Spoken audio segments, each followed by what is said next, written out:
Manantitra ny arahaba tompo kilasy tompoko vavy amin'ity talata fahatelo ny volana martsa 2024 ity talata izay fotoana ifanomezantsika atao anatin'ny fandaharana ny zoko ka ho amin'ity anio ity atao anatin'ny momba ny fananantany dia iresaka momba ny tany ny voanjo onenan'ny mponina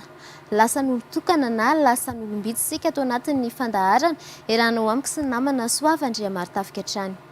Antena ny fiarabana tompo kilasy tompo vavy atao ampanarahana ny hainao manjery vivay ianao fandaharana ny zoko izay fanaraka ao isaky ny talata tahaka izao ary resahana ny tranga manodidina ny tontolon'ny fananantany. Misy zany ny lalàna izay mamaritra sy miresaka miantoka ny zon'ny tsirairay na ny anjara ndraikitry ny fanjakana eo amin'ireny tany isan-tsokajiny ireny ka hifototra amin'izay tany ny voanjo onenana mponina maro nefa lasan'olon-tokana na olom-bitsy izay ny fandaharantsika amin'ity alina ity. Ny namana fanendrazavina velo no hanolotra anao ireo vahiny hisehatra amin'ity alina ity. Dimy ireo vahiny iresaka amintsika mahakasika izay loha hevitra izay amin'ity alina ity ary izara roa mazava tsara ny fandaharantsika eo amin'ny androany ny tapany voalohany no hitondrany ireo tompona andraikitra avy eo anivon'ny sampadrarahan'ny fananantany sy ny fandrefesan-tany fanampanazavana mahakasika an'izay hoe tany ny voanjo ny toejavanisy tany aloha sy ny zavamisy ankehitriny ary ao amin'ny tapany faharoa sika no iresaka ny tranga anankiray hitondrany ireo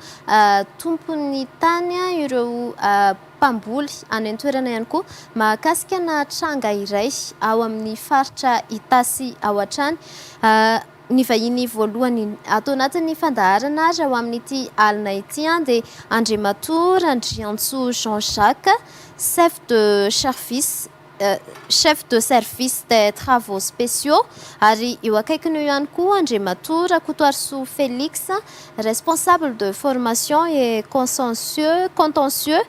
eo anivon'ny sampadrarahan'ny fananantany sy ny fandrefesan-tany hatrany. Avy ato amin'ny ilany indray kosa no ahitantsika ny vahiny izay nambara teo hoe tompony tany ary ihany koa ireo mpamboly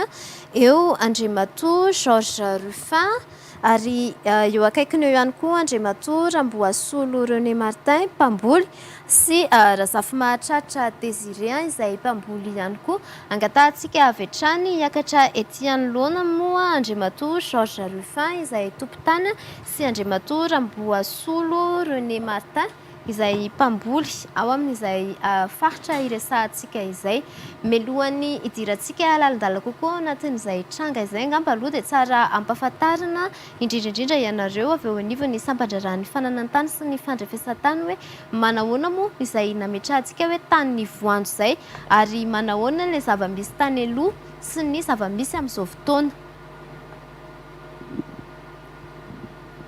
Misaotra anao na hanome ny fitenenana dia miarabany talia dia miarabany farany koa tratran'izao fotoana izao dia miarabanareo vahiny ihany koa tompoko dia miarabany teknisianina sy anareo mpijery ny fahitalavitra viva amin'izao fotoana izao. Mikasika an'ity hoe tany ny voanjo ity dia misy tantara tokoa izy io ary tsy afa-misaraka an'izany ny tantara ny fananantany amin'ny ankapobeny. Tadidio tsara fa talohany nahatongavany vazaha teto Madagasikara tamin'ny 1896 dia fanjakana mahaleo tena isika. Fanjakana mahaleo tena isika ary ny lalàna voalohany izay atao hoe loi écrite izay navoaka ny mpanjaka Ranavalo Manjaka fahatelo tamin'ny 9 marsa 1970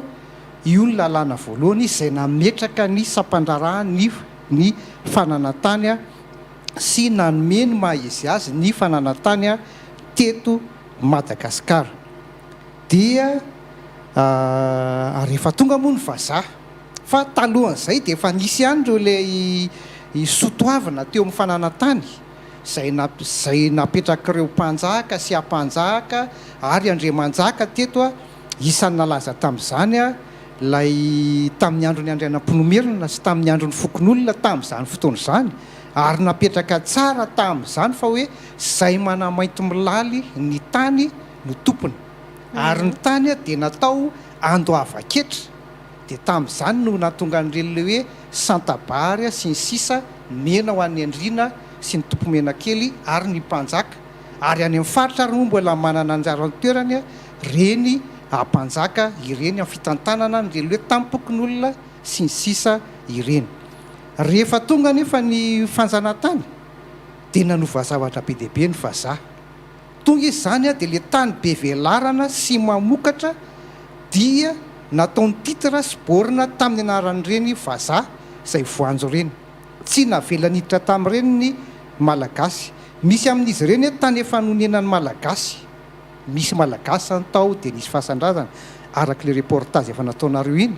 nisy tokoa reny ary tena zava-misy. Fa misy kosa tena tany a izay namokarana n'ireo voly fanondrana, ohatra zany le tany Mananjary a nisy an'ireny le kafe reny, tany loatra nisy an'le fambolem-bary sy ny sisa sy ny sisa, dia tany Soavinandriana nisy famokarana maro samihafa hatrany amin'ny faritry Tsiro manodidiny a nisy zavatra tahaka an'izay. Kanefa na izany ara dia nitsimbana malagasy ihany ireo vazaha ireo. Dia inona ny zavatra nataony ho an'ny malagasy a,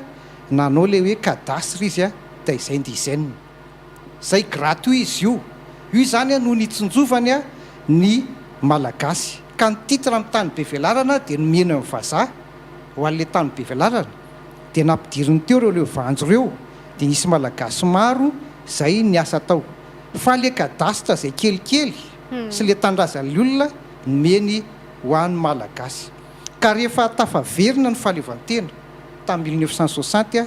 dia namoaka lalàna, satria ireo vazaha ireo zany dia nisy lalàna izay ho amin'ny tompontsoany izay nataony sy fiarovana ny zony. Fa rehefa tafaverina ny fahaleovantena dia namoaka lalàna maromaro tsika tamin'ny 1960, isan'izany le lalàna malaza le 60 004,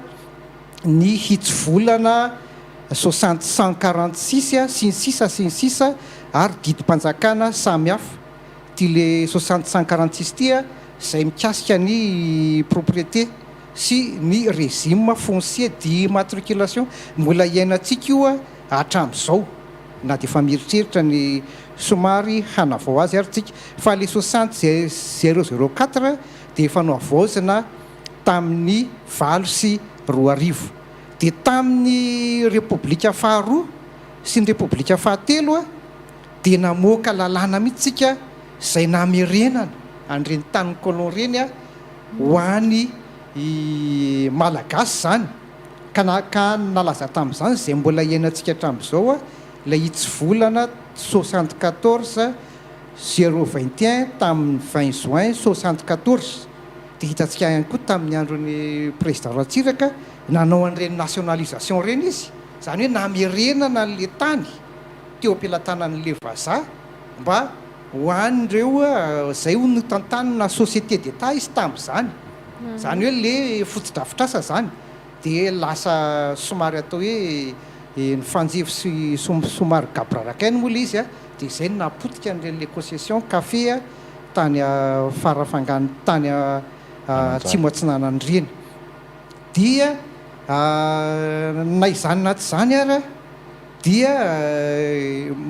ny fanjakana amin'izao fotoana zany dia efa mieritreritra mandrakariva an'izay a fitsinjovana an'ireo vahoaka izay mipetraka eo amin'ireny a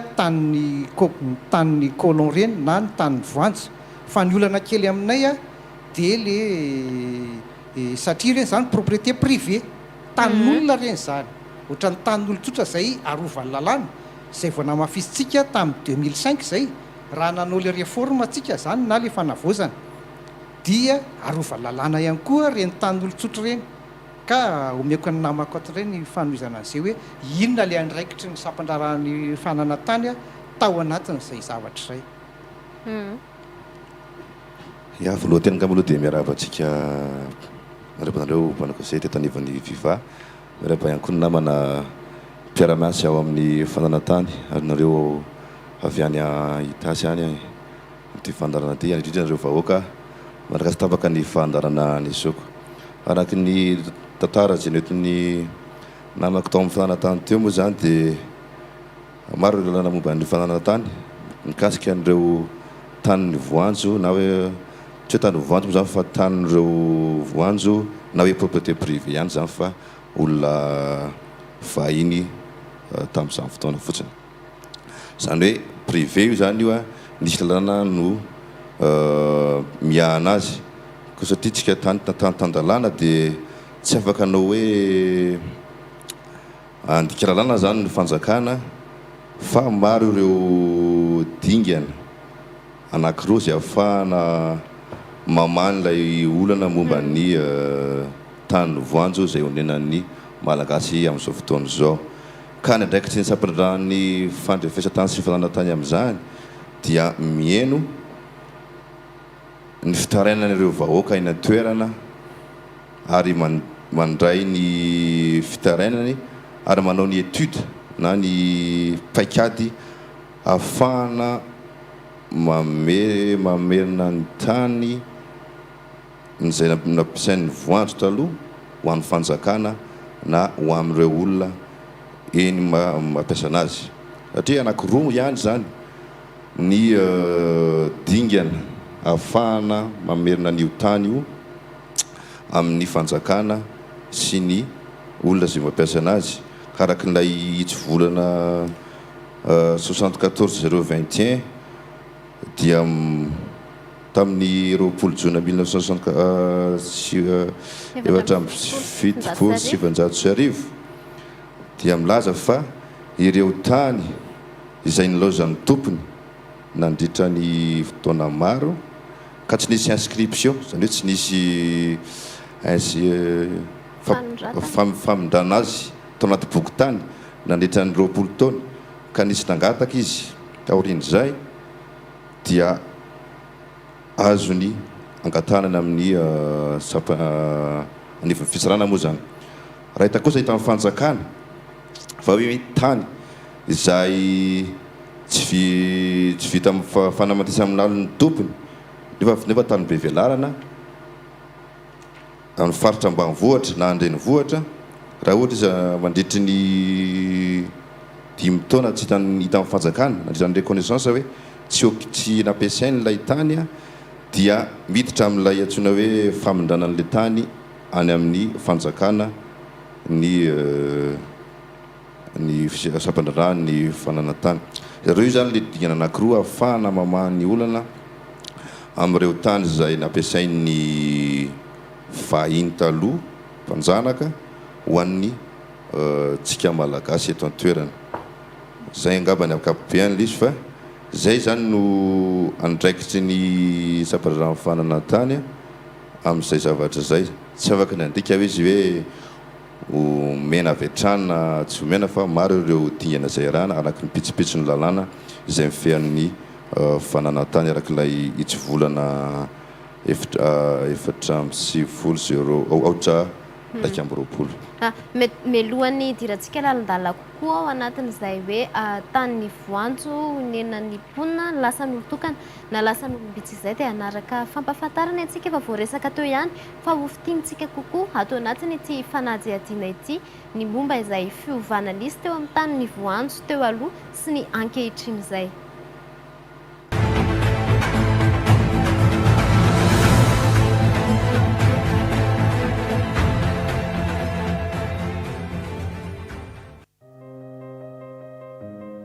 Faritra Itasy, iray amin'ireo faritra ahitana tany mbola misoratra amina vahim-panjana tany be indrindra. Saika isaky ny distrika dia ahitana izay tranga izay avokoa ary isa mitarika ny ady tany eo amin'ity faritra ity.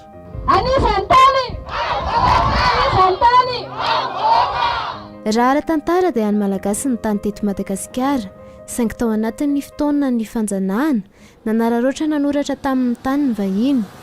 Ny taona 1700 nefa afaka teo ambanin'ny vahony frantsay isika malagasy, saingy ny mahagaga dia maro ireo harena izay mbola tafajanona amin'ireo vahiny ka ambara fahalovan'ny taranany, isan'izany ny tany.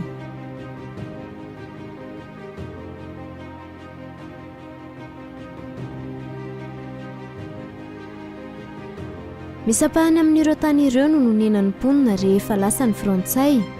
nanorenana trano, nampiasaina ao amin'ny famokarana ahafahana mivelona. Eo ihany koa ireo fotodrafitrasa hafa ilain'ny rehetra toy ny fiangonana, ny toeram-pitsaboana ary ny fasana.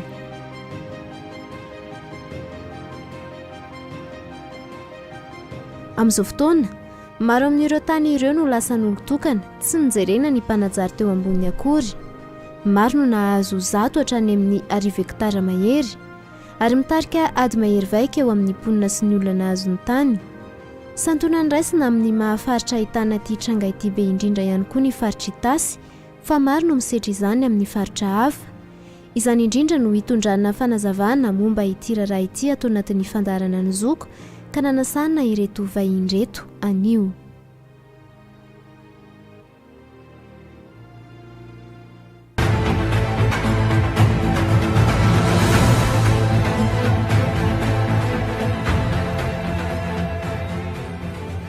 Solopikely. Eny ary tafaverina tao anatin'ny fandaharana avy hatrany isika araka ny efa noentina teo dia hoe mahakasika ny tanin'ny voanjo honenan'ny mponina lasa nolotokana na lasa nolombitsy ny lohahevitra tao anatin'ny fandaharantsika ny Zoko amin'ity alina ity izay indrindra no hitodiantsika avy hatrany va atao amin'ireto vahiny nasaina va atao amin'ny ankilan'ireto izay ahitana n'Andriamatoa Georges Rufin sy Ramboasolo René Martin. Angamba avy hatrany dia tsara ny hitondrana fanazavana mahakasika an'ilay tranga izay misy iainanareo amin'izao fotoana.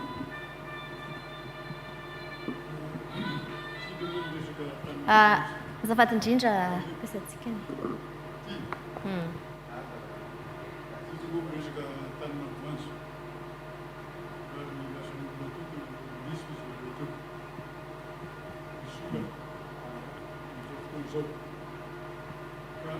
Ataontsika somary akaikikaiky le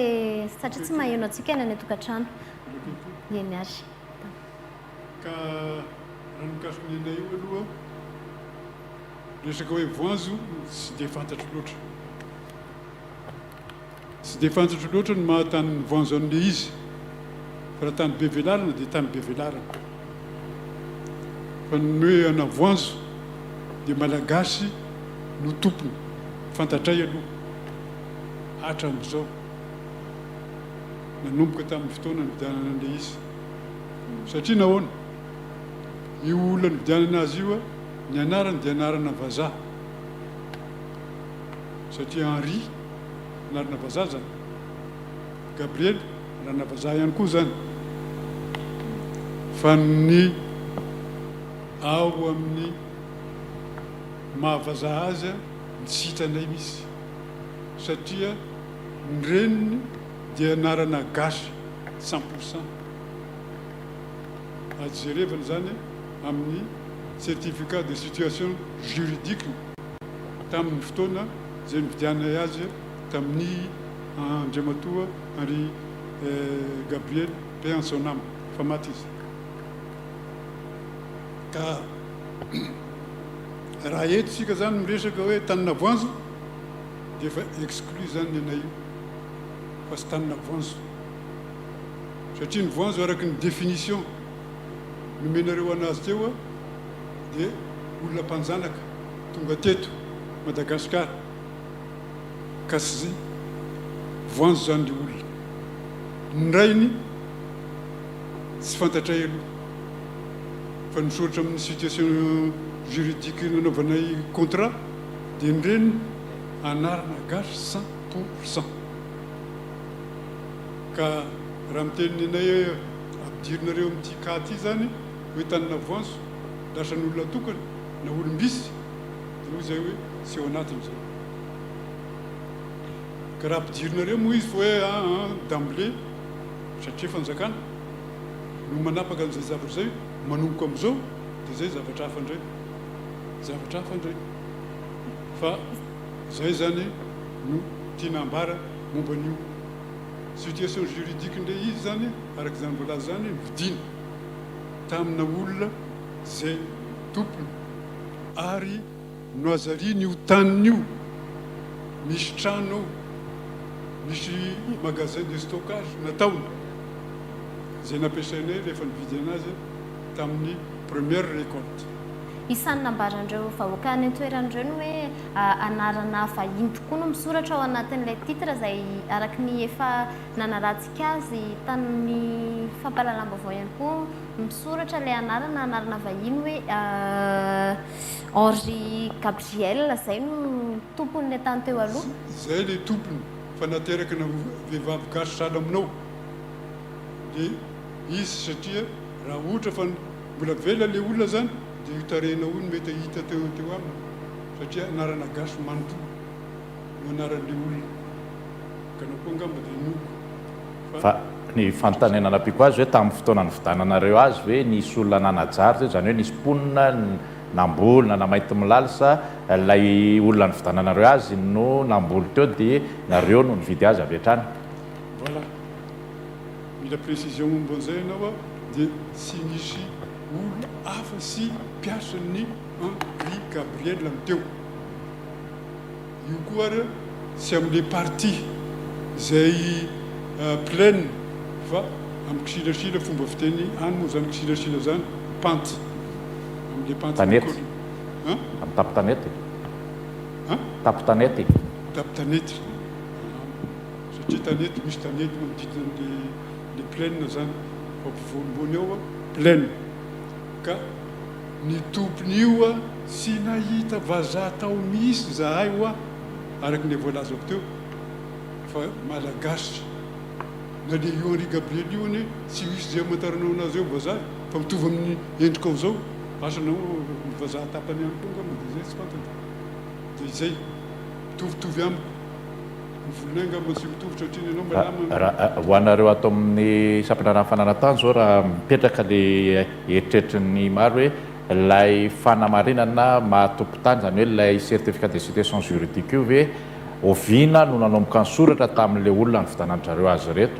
tamin'ny andro fanjanahantany sa fa teo anatin'ny fahaleovan-tena. Sotrana amin'ny fitenenana ny taratasy fampivarotana aloha tsy afaka namindra azy mihitsy zany ny sampandrarahan'ny fananantany raha tsy ara-dalàna ny taratasy fampivarotana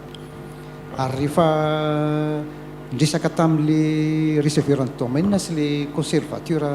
izay nafahandro zareo an'izay le nazo ny titre zany androany dia laza izy fa fanatanterahana didim-pitsarana zany hoe tsy nividy fotsiny zany le olon'ireo fa nahazo didim-pitsarana ihany koa ka tsy fantatra aloha raha hoe amin'izay ka ny ray aman-drenitsika ato izay zavatra izay fa le ka naletranga anitasy matsy a tsy dia nendry zareo rehetra ihany koa fa misy tranga maromaro misy tranga maromaro zany a lay zavatra mitranga anitasy ka raisiko le teny ray aman-dreny teo hoe nividy tany be velarana izy tamina malagasy ozy izy teo dia ampiko kely ny ama le fanazavana nataoko hoe rehefa tonga ny eny vazaha dia lasa tanin'ny frantsay Madagasikara le hoe protectorat départementa frantsay tsika tamin'izany fotoana izany ditanareo angamany any amin'ireny boky tany taloha reny hoe état français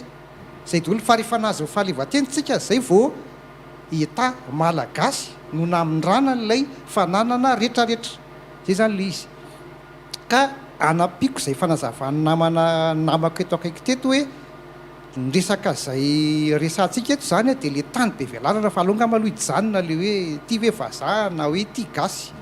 ka izy moa zany nilaza teo hoe araka ny fanontaniany taly teo hoe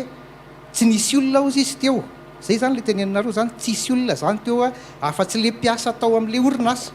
zay zany le izy dia mbola nano le fikarakarana ve le olona tao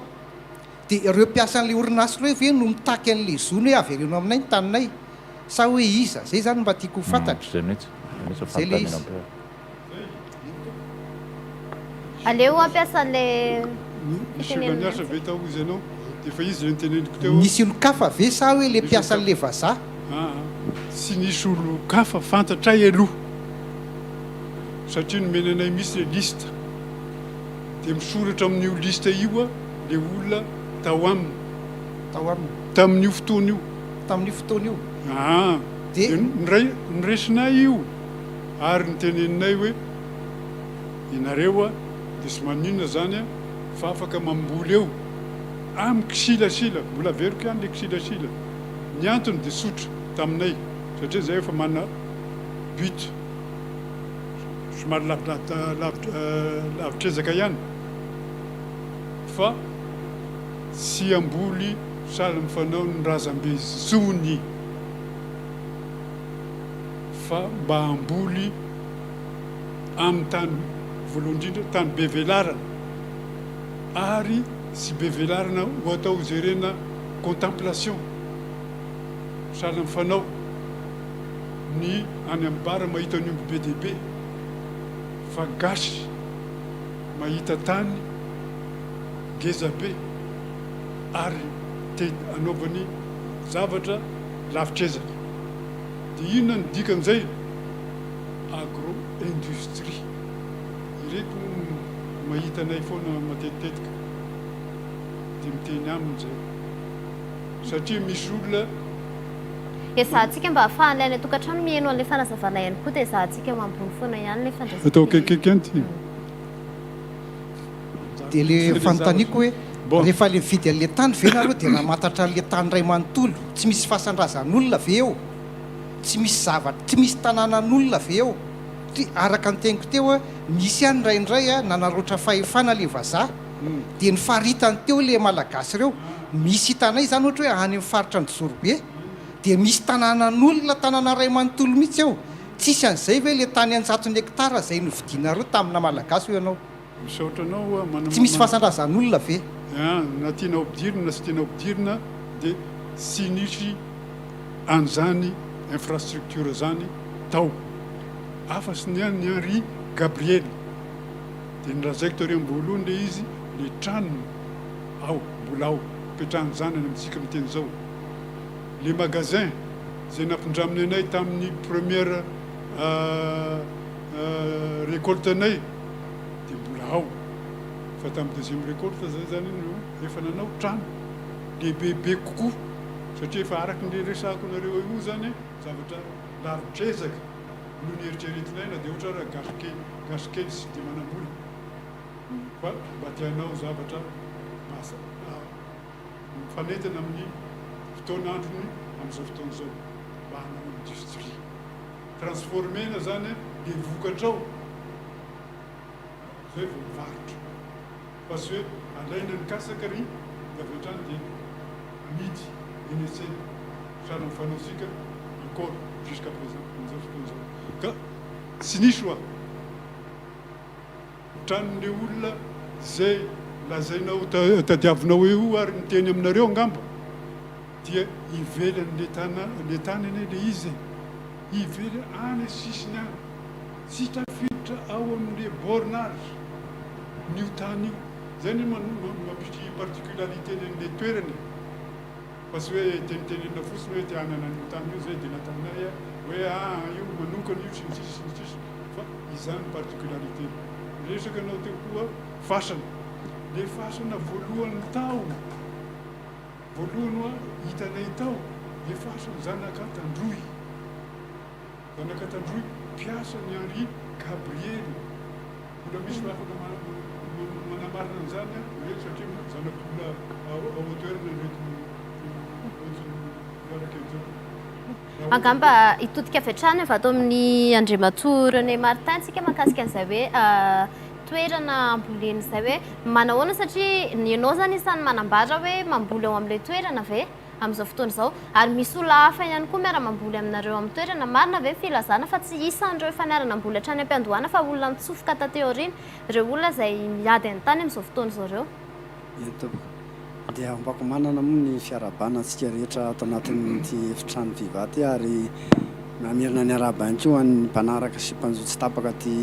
fandarana ny zoko ato anatin'ny fandarana ity nametraka fanontaniana moa anao momba an'izay dia hovaliko le izy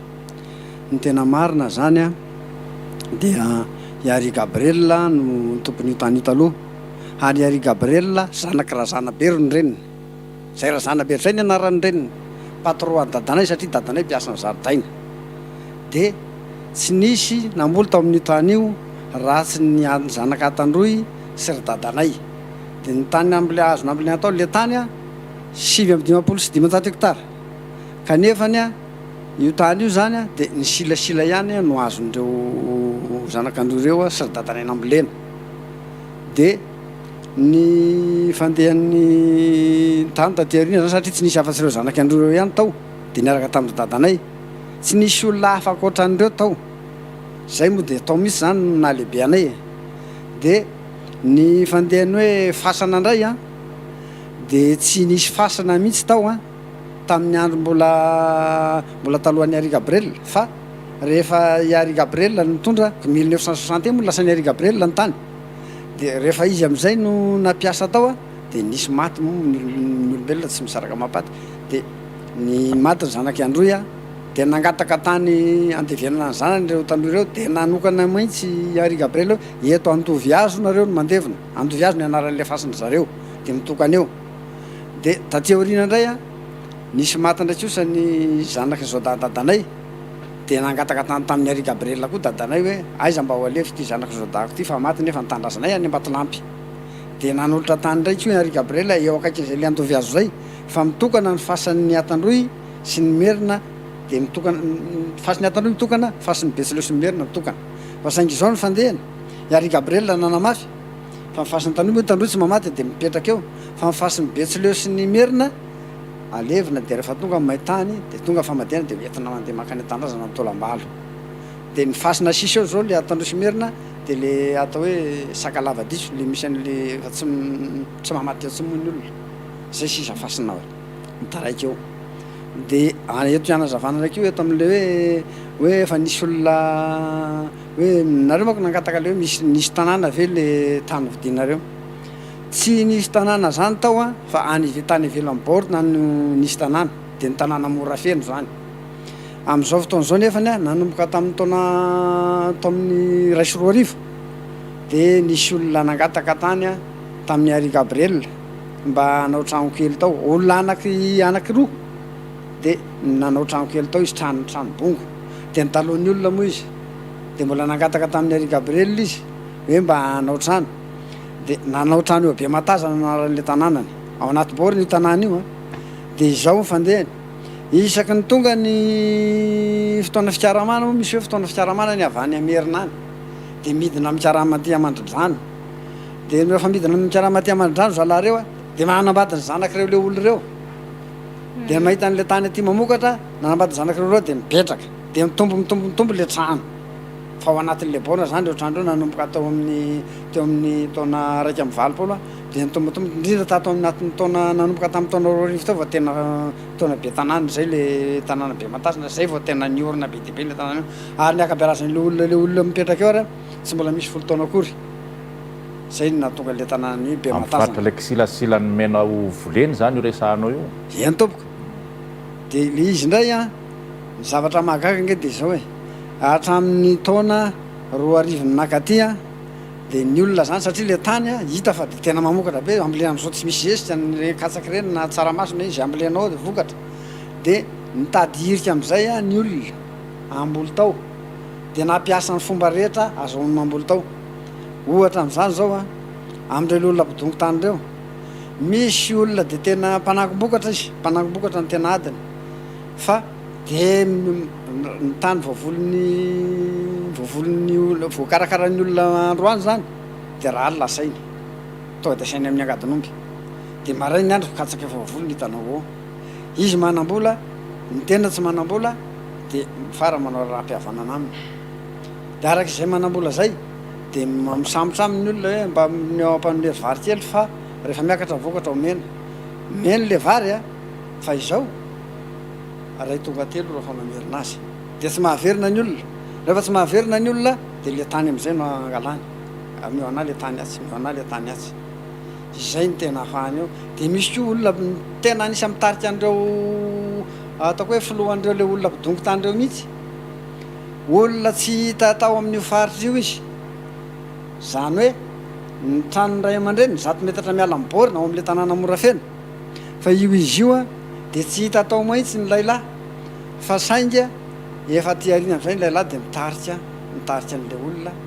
midonga an'io tany io dia izy mihitsy ny tena manodilina io le olona midongo tany io zay ny tena fandehana nareo nividy an'ilay tany tateoriana moa ve zany efa nanamainty milaly hatramin'ny vitanana azy sa dia mbola mipetrapotsiny eo sa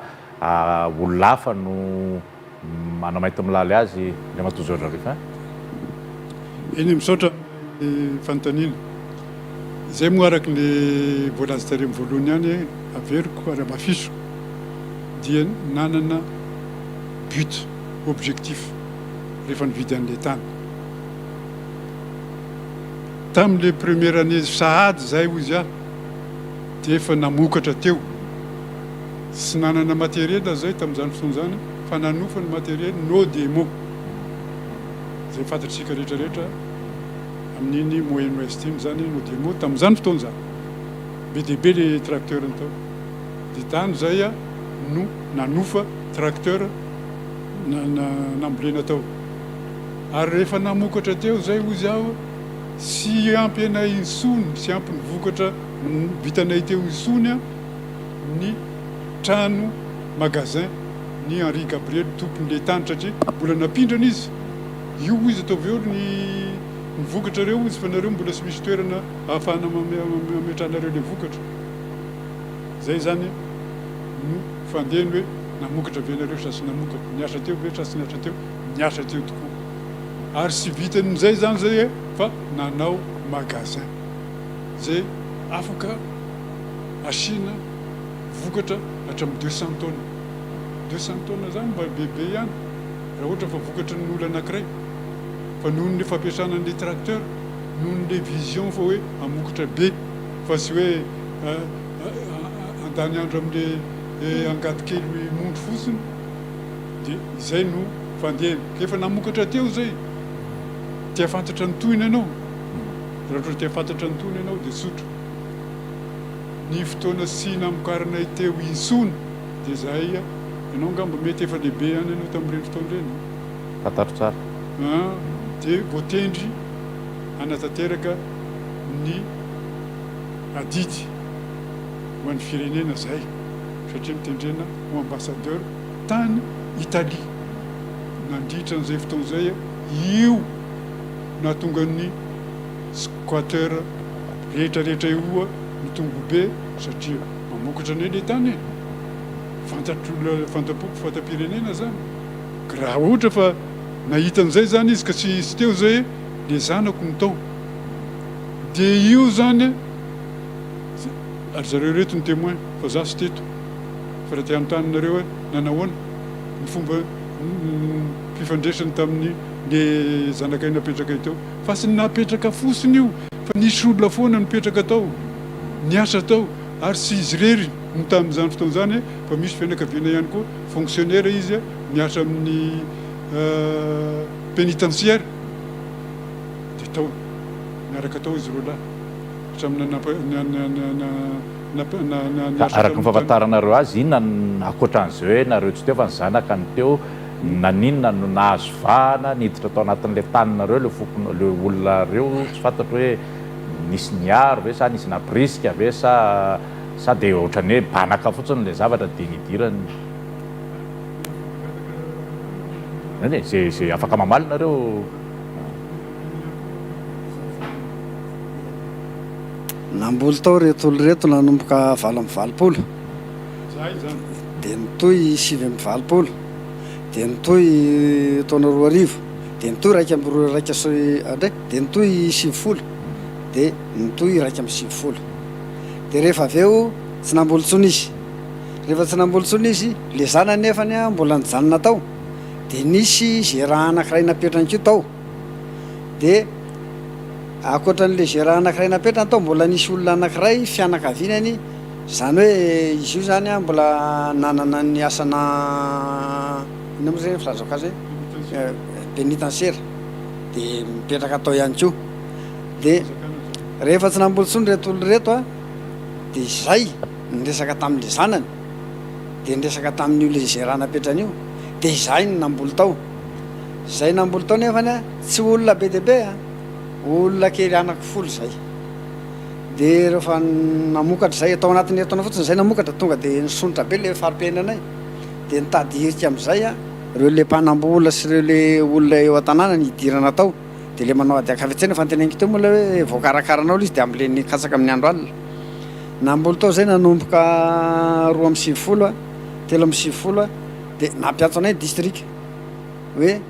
misy ady saritaka be misy taratasy feno makany amin'ny gendarme sy makaty amin'ny district ary mako amin'ny commune fa ahoana ny adinareo mamboly amin'le tany ao dia zay moa ny teny hoe ny olona metraketraka dia le chef district tamin'izany moa mifilaza azy hoe délégation spéciale mbola tadidiko ny anaran'le ranga hoe raha be tokotany roger zay dia le ranga zay a nyteny taminay hoe mamirolonareo association dia nanorona association zay dia ataovy ara-panjakana dia nataonay ara-panjakana 3 AS ny natsakanay tamin'izany za zao moa secrétaire izy le dika le 3 AS moa zany de hoe association d'agriculteur d'Ampala Soavina Andrina dia rehefa namora an'le olona rehetrarehetra zany zay dia nikabary tamin'le olona rehetrarehetra hoe oka zay ty adiady tya fa aiza fandrombarombaka tantsika rehetra fa mazay voantsy ny district foana nefa nareo tsy mandeha makany dia nanaiky le olona nilamina tsara tsy nisy ninina misy tao fa dia namokatra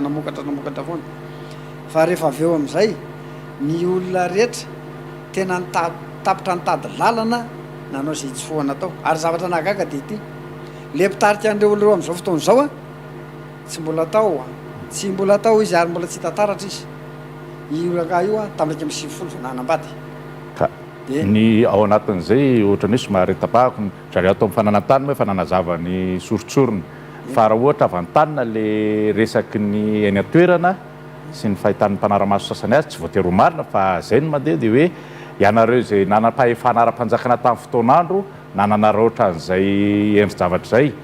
talohany ianao ngamba raha tsarotsika nisy ny raharaha ministra izy tamin'izany fotoana Bruno Rakotomafy tany amin'ny fahatriny koa tena nitrangana olana be ohatrakoatran'izao koa dia teoriana ianao mbola misy endry hafa koa araka ny filazany any eto ka tsy fantatro hoe mety misy fifangaron-javatra ohatr'izay mety misy zahatra azonareo azavaina ve satria matetika mitsatoka ao anatin'ny rafim-pisaina n'izay endri-zavatra izay le izy manko nge dia zao ny fandehana izy hoe olona ray ihany no vidanany Bruno Rakotomavy ny tany sy ny vidanany Ragaty ny tany olona ray ny tompony ary ny arabe ampanjakana ireny 40 ray ny elanelan'ny tany ny anankiray amin'ny Bruno ny anankiray an-Ragaty ny irany dia ireo tany ireo a ny Bruno koa moa dia nisy ady ohatraohatran'izay dia nisy ohatran'ny fandratrana mihitsy io tao fa ny an-Ragaty indray a dia izy zany a miaina amin'ny ara-dalàna azy ny ara-dalàna nefa ny ara-dalàna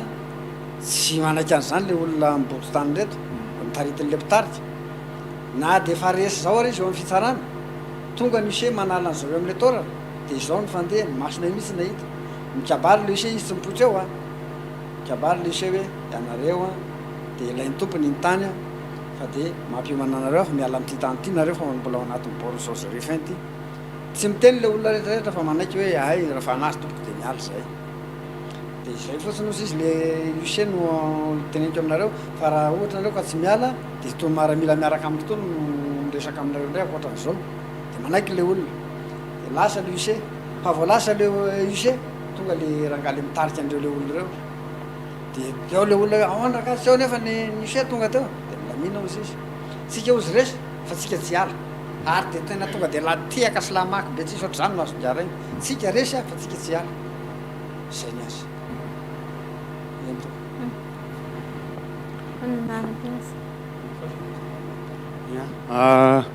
saotra betsaka tsika rehetrarehetra hanao ny fisaorana moa zany efa vita ny ray aman-dresy ny zokobe toa ray tato a fa fanampy fanazavana kely ihany no entiko anampina an'izay resadresaka zay voalohany indrindra dia nametrapetraka fitenenana ihany moa nareo tao amin'ny fotofananantany hoe reo olon'ireo nilaza fa efa taona maro ny tao mainto milalon'ireo ny tao tanina colon sy nisan-karazany ny tenako mijoro zao a dia anisany olona tompo-tanindrazana amin'ny toerana Soavina Andrina io mifanakaiky ary sahako manambara sy miteny eto anatrehanareo zay mpanaraka an'izao vaovao izao ny borny Henri Gabriel sy ny tanindrazanay tompo dia mifanakaiky 2 mètres no elanelany tanindrazanay a atsoina hoe Apariva domaine ny Henri Gabriel avaratra ny anay atsimo faharoa manaraka an'izay raha ohatra hoe io tany io no voizy natao hoe tanina colon sahako ny teny marina eto anatrehanareo sy ny vahoaka izay manaraka an'izao fandahara zao tokony izahay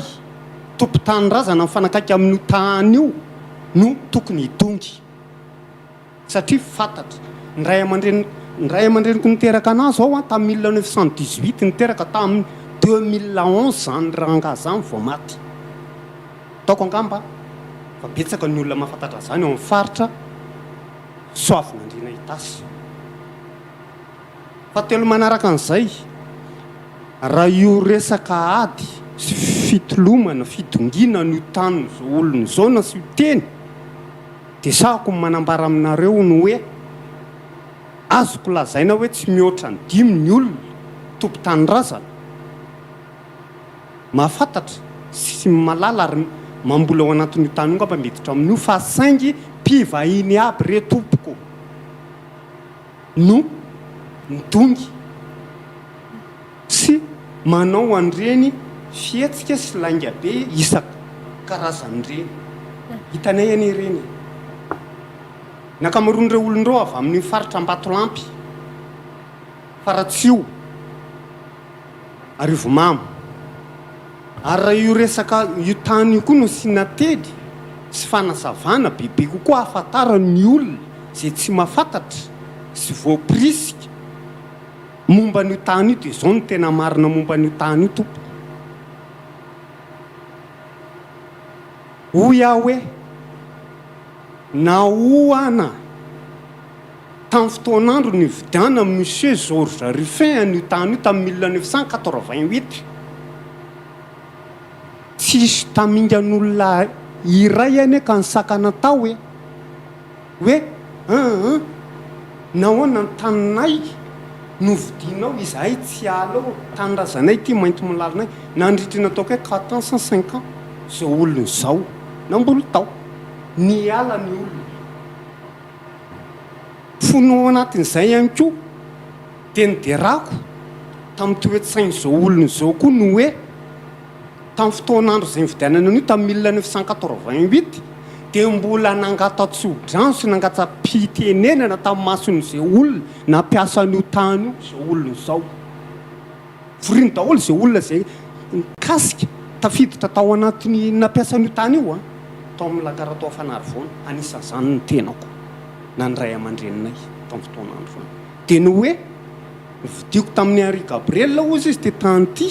nefa raha vidiko ozy izy zany akory tsy midika hoe esoroko tao ianareo reo tsy amboly ao fa misy parti mba ataoko ary misy parti mba hanaovantsika sy fanarahana teny olo-kendraka amin'izany tompoko ary olona mahafantatra ary olona hoe tondra marina hoe gasy raisy ireny fantatro ny toerana misy an'ilay olona dia teo amin'izay moa zany dia mipetraka ilay fanontanian'ilay olona hoe ahoana dia ny teny izy hoe ny deboko izay azo ny fitaovana tracteur moa zany ny fitaovana nampiasana tamin'izany fotoana zany no azoko ampiasana fa ny kisilasila aleo mba ataonareo nefa kosa na izany ary ozy izy mba sitsika ihany ny fanarana satria ny alam-boly io tsy hita hoe eny tsy hita hoe tsy ny olona tamin'izany fotoana zany ny alaala dia teo amin'izay raha nisy ny fanarahana nisy Henri Gabriel tamin'izany fotoana zany hoe ozy izy Henri Gabriel ianao raha namidiko taminao io tany io dia misy kosa sokajy ny olona zay mpiasako teto hatramin'izay natony hoe taranaka zanak'androy zany hoe Henri Gabriel io zany tamin'izy nanao société teo tsy nanana olona nampiasany tao izy raha tsy antandroy zany zany hoe nisy ihany zany foko hafa hoe merina sambany andro fa tsy nihoatra ny 5 tadidiko tsara zany efa lehibe tamin'izany tsy nihoatra ny 5 fa sisa zay zany antandroy ary tamin'izany fotoana zany ihany koa dia lazaiko marina eto anatrehanareo ihany koa tompo propriété privé ane itoerana io tamin'izany andro ny Henri Gabriel zany tany voanjo izy tamin'ny talohany nazavony Henri Gabriel anazy tamin'ny lohany 1961 sa tany iny zay aloha ny tsy haiko satria za après amin'ny 1961 kosa aloha miteraka tsy haiko indray aloha zany tao alohan'izay fa zay fotsiny no hita dia ny taty oriana fotsiny namidiny tamin'ity olony ity nanambara mantsy ianao hoe tany propriété privé io tany io taloha nandraisany Henri Gabriel anazy zany hoe ianao zany miconfirme fa nafantatra an'ilay situation tany tamin'ny Henri Gabriel aloha no hitako satria bakolony amboleny tao itoerana io propriété privé io toerana io tsisy ny iza nahazo niditra tao zany hoe mpiasa ihany any Gabriel tao zany io tany be velarana io fofindra tamin'ny Gabriel Dole zany le tany taloha zany efa misotra amin'ny Gabriel zany le tany amina hectare maro tompoko sotra taminy dia teo zany na tonga ny monsieur Georges Ruffin mividy dia nanao ohatran'izay vidy tamin'ny ampahany sa vididy amin'ny izy ray manontolo satria nisy ny teny hoe ny ampahany nomeny volen'ny mpiasany Gabriel dia ny ampahany nomeny namidiny taminao sa izy ray manontolo mihitsy ampahany moa izy anao teo ny nividiko sa zany hoe io tany io zany tamin'ny fotoana varotan'ny Gabriel anazy io dia ny ampahany tazony no anazy zay ny ampahany faharoa vidiany andriamatora Kotomavo Bruno le parti risicole vidiany ino m'intéressé azy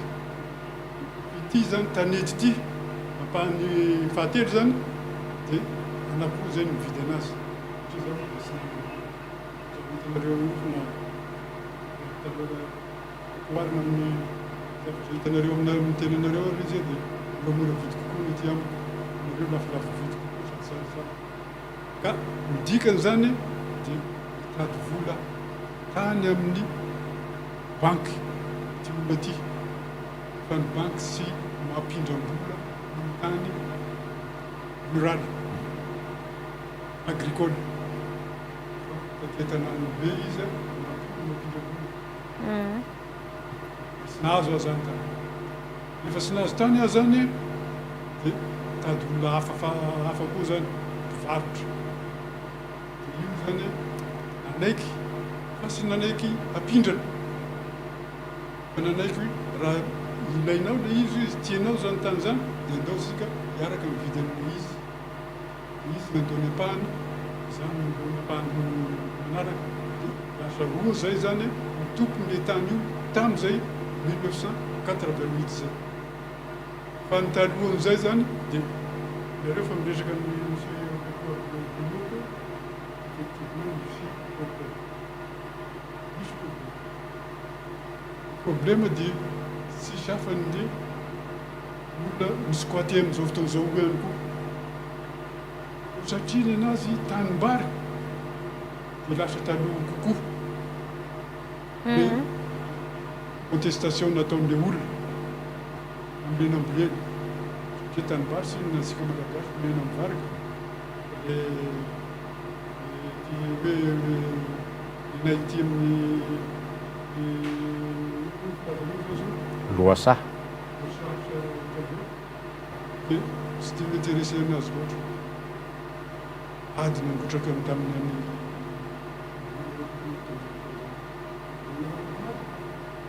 ezakezana ihany koa iny naty somary marefadefaka fitenena dia mafimafy ny fandonina zareo tao tamin'izay fotoan'izay efa miala ihany tsy misy nanombihinana na ohatran'ny metre carré aza namenan'le olona zay niady taminy teo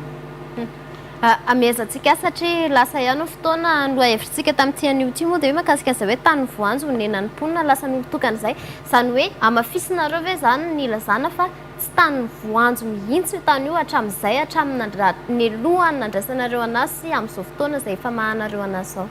amafisina sady izingiziny fa raha nahita voanjo teo zay sy manambola mihoatro voanjo ka hiditra amin'le tany io fotsiny amin'izao raha sy misy fanarahana ohatra hoe mividy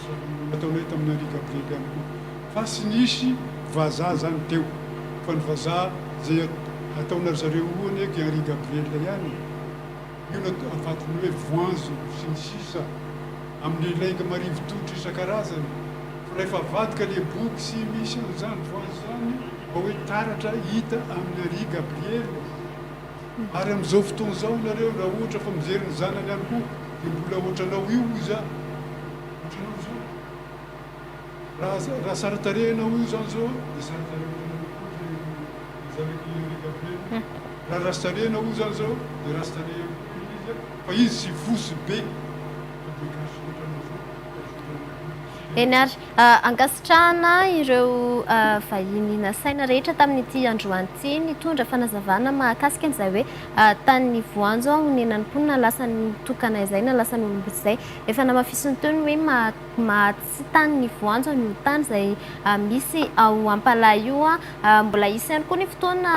satria raha tamin'ity androany ity dia isan'ny nasaina ihany koa ireo olona mipetraka eny ampalahy ireo saingy ny fotoana izay fotoana fohy ny fampiantsona dia tsy afaka niakatra tato anatin'ny fandaharana izy ireo fa izay ihany koa ny todiako ato aminareo avy eo anivo ny sampandraraha fananatasa fandrefesatasa satria raha araky nambara teo hoe manomboka any amin'ny taona 1961 no nazahoana n'ilay tany izany hoe araky nambara zareo teo hoe tsy misy soritra mihitsy ao anatin'ilay taratasy hoe tany voanjo tokoa ty tany ty teo aloha ary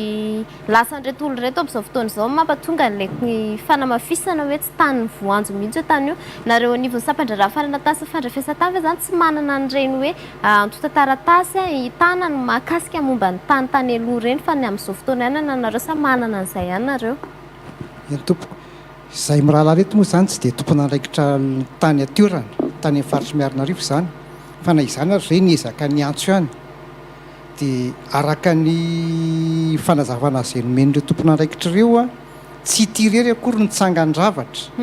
misy tao tany amin'ny faritry tasy zany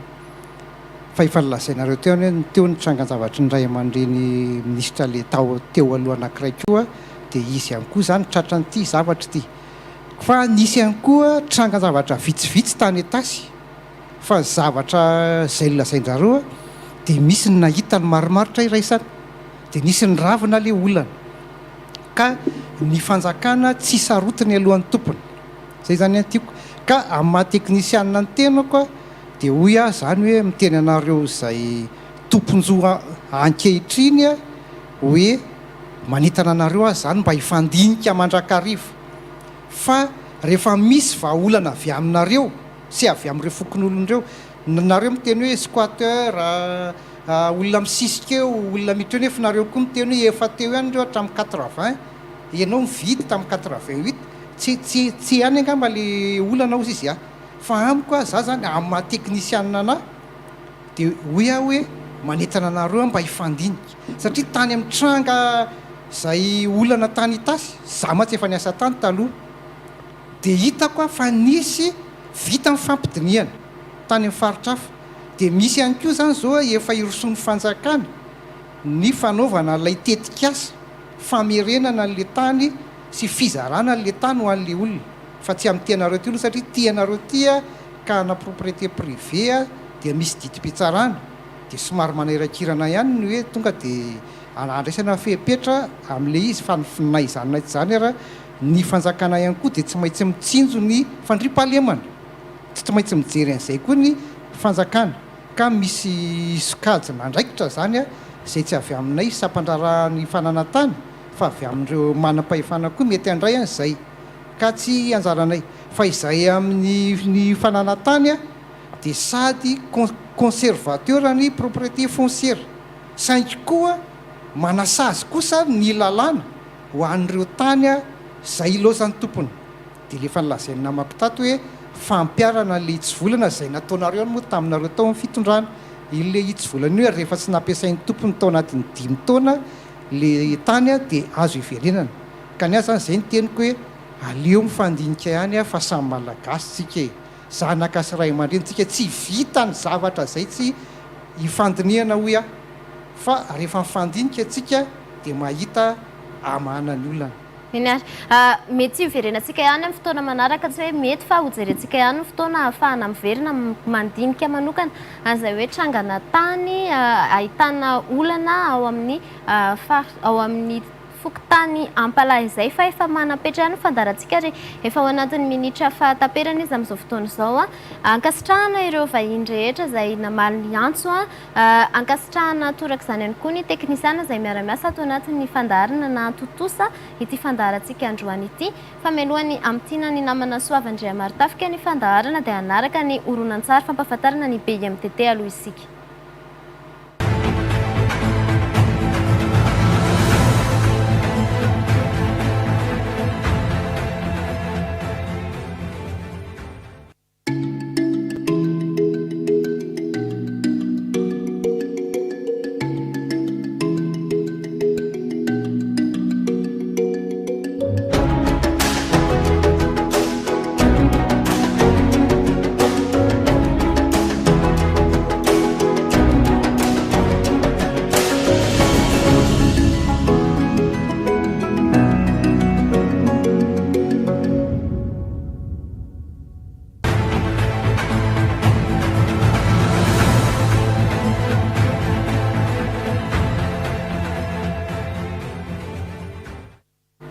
Eny ary tompokilasy tompoko-vavy ny fotoana fandarana tahaka moa dia manapetra tsy azo ivalaparana na misy ary ny etaetany amin'ny tokony hitondrana fanazavana lalindala koa dia verina fa rariny sitsiny raha anokanana fotoana anohizana izany rehetra izany. Ny fandarantsika tamin'ity androany ity dia niresahana ny amin'ny tanin'ny voanjo izay honenana ponina nefa hoe lasan'olo-tokana na lasan'olom-bitsy.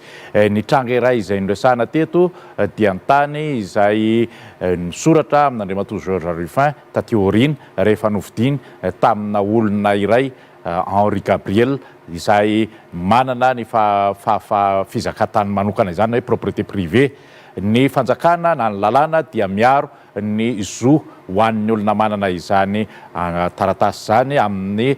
tany izay mifanandrify aminy ka ny olona izay mifanolana amin'Andriamatoa Georges Rufin any amin'ny faritry Soavinandriana iny dia milaza fa izy ireo nanamainty milaliny tany sisisisisy tsy ampy fotoana hoy isika nefa izay aloha no azo nitondrana ny fanazavana tetsy teroa everina ihany koa fa ao anatin'ny dingana eritreretany any amin'ny fanavaozana ny lalàna isan-karazany ho an'ireny tany voanjo reny ny manam-pahefana momba izany ary isan'ny fotoana izay tsy maintsy iresahana misimisy lalindalina kokoa ny amin'ity tranga izay tsy any Soavinandriana ihany fa betsaka na any Aloatra na any Toamasina na any Ankazobe sy ny sisa everina fa izay aloha no azo ny raha antsika teto tamin'ity alina ity ka ankasitrahana antsika rehetra fandraisana anjara ho amin'izany ary ankasitrahana ao antsika ihany koa ny